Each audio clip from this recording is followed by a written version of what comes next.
All right, shalom, shalom. First and foremost, we want to give all praises, honor, and glory to Yahweh, Bahashem, Yahweh Shai, Bahashem Rakakwadash. Giving double honors to the apostle that is a great millstone. Shalom to the hopefully elect. Shalom to all the brothers out here laboring in this truth with sincerity. Shalom to the few sisters that watch. Coming back with another lesson. And this lesson pretty much was inspired, by the elder apostle Tahar, saying, if the spirit hit you, do a video on Revelation 13, verse 15 through 17. So this pretty much is what it's going into. But, I saw this video this morning, by the elder, the priest in Mississippi. And if I'm not mistaken, Salakia, but I think his name is Hayashama. Hayashama, I think. And Salakia if I got it wrong, but this video is inspired off that also, because he was going into these data centers and they're building a 62 square mile data center in Utah. So that from there, I just went to Chat GPT. We already know, that the RFID microchip will be linked to these data centers.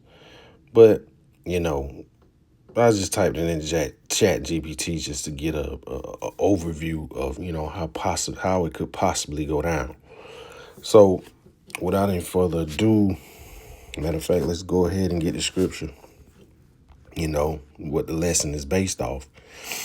And we just going to go over, a couple articles and read the chat. This pretty much is,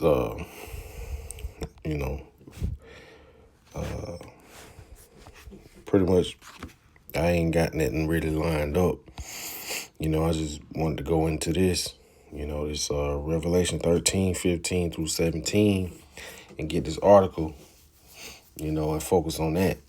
So it says, and he had power to give life unto the image of the beast, that the image of the beast should both speak and cause that as many as would not worship the image of the beast should be killed. And, who is he? This is the powers to be. Speaking of first and foremost, Esau, Edom, the wicked elites. They're going to implement this RFID microchip for total control. That's why you see all these data centers going up. And eventually, that you have to have major storage, man, if you're going to keep track of every human being on Earth. So you need these data centers, and as we'll see, these data centers collect a plethora of information, even now they're collecting your photos. It's not even really saying everything. We know surveillance is being held there. All types of things, man. So verse 16, it says, and he causes all, both small and great, rich and poor, free and bond, to receive a mark in their right hand or in their foreheads. So, like we always do, we go into that word mark. Because it's obvious, it's going to be a physical implanted device. Charagma, that's the word. Strong's G 5480. Charagma. Charagma. As we see, it says a stamp, an imprinted mark. You go down, it says a thing carved, sculpture, graven work. Let's see, that A definition is going off kind of, but let's get the root word. Karax, what is it? A pale or stake, palisade. A palisade, rampart. And for, the viewers Just wondering, what a palisade is. It's pretty much like a stake. Um, similar to one of those things. Not no car, man. Come on.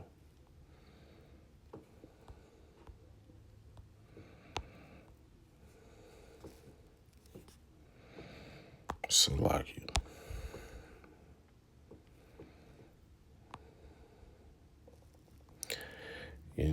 They act like a car. Palisade car is the only palisade.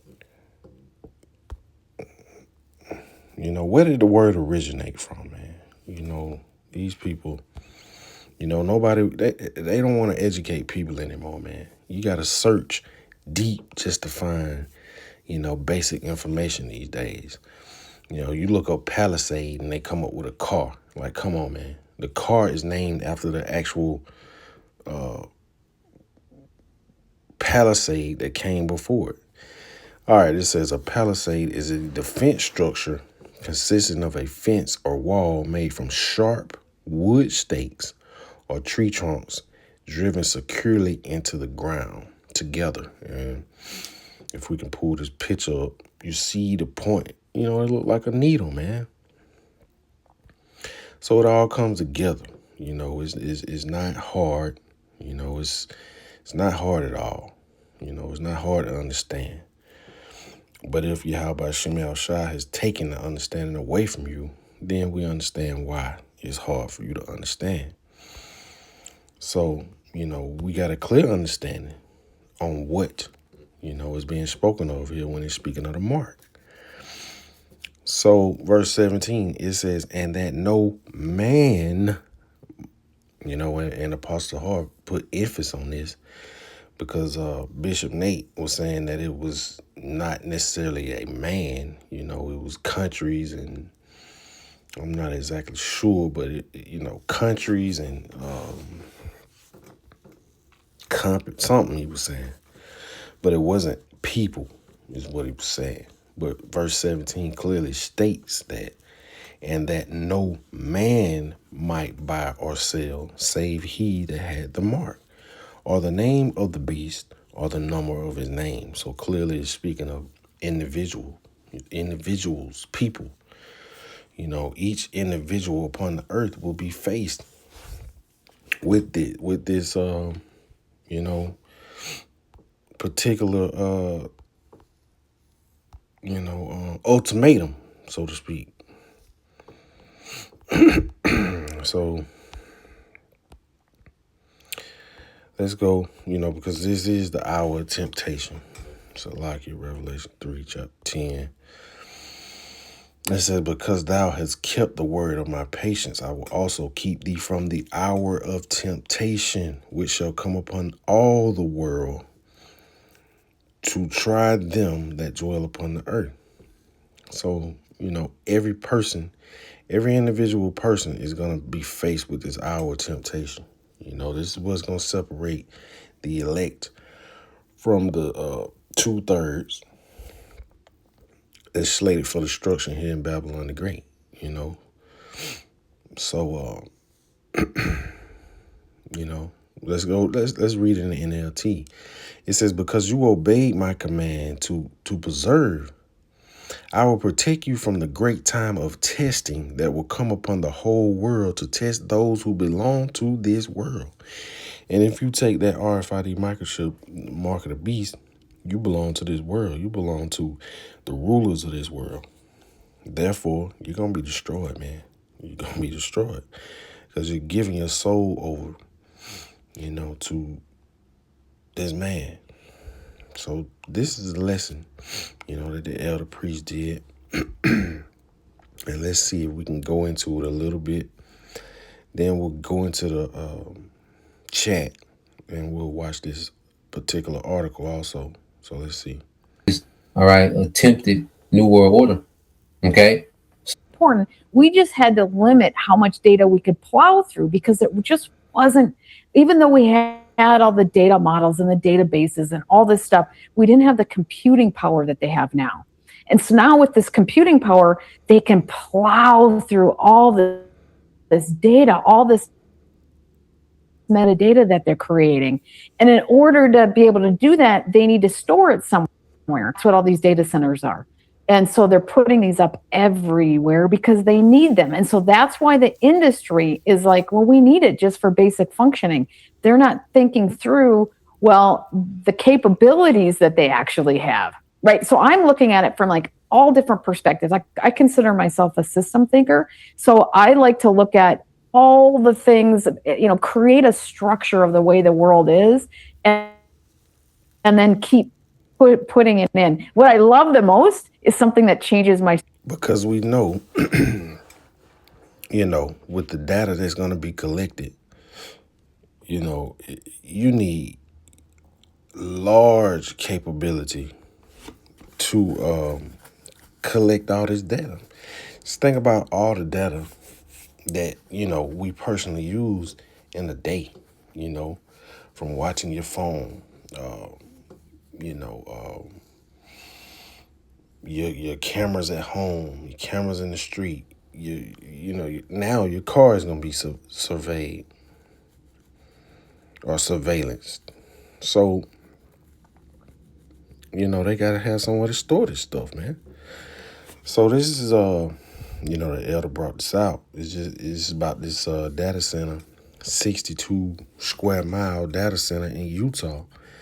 So it says, just how big is the proposed Box Elder County data center? And it says this big. So let's see what this article say. Hello, Max Roth here.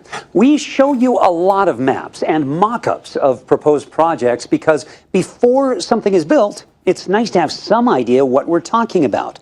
But this data center project is at such a scale, it doesn't compare to any private endeavor we have ever talked about in Utah in terms of the sheer acreage for a private purpose. So this map doesn't tell you a lot on its own. It is what's provided by developers for those public meetings in Box Elder County. But put it on this map. We all know Utah, and you see we're not talking about a city block or a dozen city blocks for that matter. We are talking on the scale of cities and counties. Another way to wrap your head around the size. The biggest new development in the Salt Lake Valley is called The Point. It's 600 acres at Point of the Mountain where the state prison used to be. So put its 600 acres on that data center map. Well, it's pretty tiny. Have you been to Bryce Canyon? Here's the map that they give you at the entrance. The entire national park is just under 36,000 acres. So here's exactly how it fits on the map of Utah. And now put it beside the data center, and they're both at the same scale here. Bryce is almost big enough for the data center. And if you wanted to bulldoze everything in Salt Lake City, you'd almost have enough room for 2 data centers. Utah's capital is about 110 square miles. The data center project covers 62 square miles. And another kind of context. They say that it is a 9 gigawatt project. So let's take one of those Earth at night photographs. New York City uses about 10 gigawatts a year. So see that bright light for New York City? Imagine all of that power in the desert north of the Great Salt Lake. So bigger than Bryce, consuming more electricity than every American city not named in New York. And that's just what we've been told. We don't know how much water it will use and how much natural gas it will burn to generate all that power. So, this devil's about to crash out, man. He's crashing out. That's how major, of a scale this is going to be on, man. We're not talking small scale, little Google data center on a particular road. We're talking about whole towns worth of data center, man. Which is crazy to even think. So let's go to the book of Micah, chapter 2. Because this is all this devil does, man. Just sit around and think of wicked deeds to do. It says, woe to them that devise iniquity and work evil upon their beds. When the morning is light, they practice it because it is in the power of their hand. Everything is in the power of this devil's hand, man. We're all at mercy. Jake is definitely at the bottom. You know, and hey, these Edomites, low class Edomites are at the bottom too. You know, they just don't think they are because, you know, Esau, Edom, you know, the elites, you know, ruling class has put it in their heads that they're better than us. But in reality, you know, they're just a body also to the wicked elites. So they're going to be destroyed, man. You know, they're not going to make it. You know, if they really cared about them, gas would not be $5. You know, food would not be fake, you know. So, you know, it's all just a scheme, another wicked scheme, you know. But ultimately, you know, our Lord is going to upset that, man, you know. Let's get rid of that. Let's see, we could go back to that, but we'll just get this. So let's see, what did I start out with? I know I went into the RFID microchip, you know, but you have to keep playing with chat because they hold back information, you know. So I went into the RFID microchip, and I think eventually I said, can RFID microchips be linked to data centers? You know, so this is the answer it gave. It said, yes, RFID systems can be connected to servers and data centers through network and databases. It says a basic flow looks like this. RFID chip gets scanned. You know, just keep in mind, this is in your hand or in your forehead. It says reader captures the chip ID. Information is sent through a network. A server or cloud system checks the database. The system returns information or triggers an action. Example, you can scan a work badge. The reader sends the badge number to the company server. The server checks whether you have access. The door unlocks. The event may be logged in a data center. So they're going to be able to tell where you are, what time you got to work. Did you go to work? What door you, even down to the door that you checked in, man. All of this is going to be in a data center. So it says RFID connected to larger systems. You know, going into the actual data center. It says RFID is often only one piece of a much larger infrastructure. And we know this one piece is going to be as small as a grain of rice. It says it can connect to cloud storage, corporate databases, government systems, security systems, retail inventory systems, hospital records, transportation networks. So you got to keep in mind, all of this is going to be tracked. And if that chip is in your body, every one of these examples will be tracked on your individual person. So it says real world example, warehouses, hospitals, airports, retail. Let's see, it says, could this become very advanced? Yes, modern systems increasingly combine RFID, biometrics, AI, cloud computing, cameras, smartphones, GPS, data, so like digital payments. Digital payments. This is why many people discuss concerns about privacy, surveillance, data ownership, centralized control. Hey man, those are the key points right there. Those are the key points. Those are the things that's going to be taken away from you. You know, this devil is going to own you. Your privacy is gone. You're going to be everywhere you go, surveillance. Whether you're driving in your car, walking down the street, you got facial recognition. Even they had cameras now, man. If you go through you run a red light, you know, it's got your tag. So eventually, you know, it's going to be all the way down to, hey, I think they even got it now. I think the elder mentioned, like, you know, they can even recognize certain blemishes on your car now, like dents. So they tracking all this, man. Can't get away. So it said centralized control is the key. It says important technical reality. RFID by itself is relatively simple. It usually transmits only an identifier and needs nearby scanners. It depends on outside infrastructure. The data center and software systems are where the large-scale storage, analytics, and tracking capabilities actually happen. So this is why we're seeing all these data centers going up, man. All data centers are going up to collect storage on every human being walking the earth. But this is why they want the population control, because they ain't gonna be able to store all the data on every person, as it is as it stands right now. So this is why they have to reduce the population, to be able to have the storage capacity, to store all these things, for society,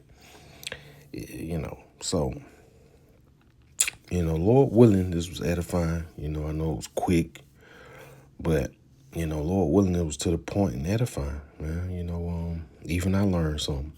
So, we want to constantly give all praises, honor, and glory to Yahweh, Bahashem, Yahweh Shai, Bahashem Rakakwadash. Shalom.